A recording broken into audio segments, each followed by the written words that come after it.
បាទជំរាបសួរពុកម៉ែបងប្អូនទាំងគ្នាដែលរស់នៅខាងប្រៃប្រាមិនថាបងប្អូនទាំងគ្នាត្រូវការនាឡិកាដៃ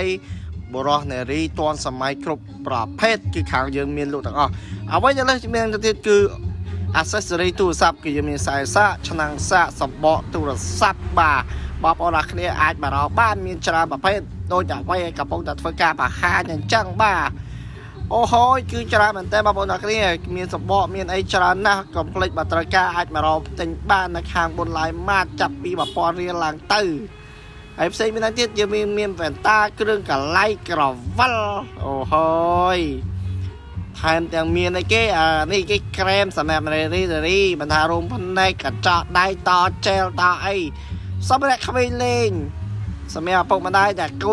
នចូលចិត្តលេងទូរស័ព្ទកុំភ្លេចទិញឲ្យគាត់លេងដើម្បីកាត់បន្ថយការមើលទូរស័ព្ទ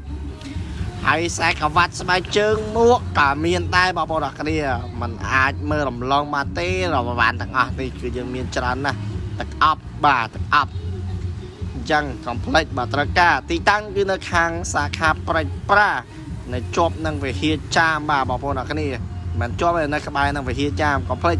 បើត្រូវការផលិតផលទាំងអស់នេះគឺអាចមករកបាននៅខាងបុនឡាយម៉ាត់សាខាប្រៃប្រា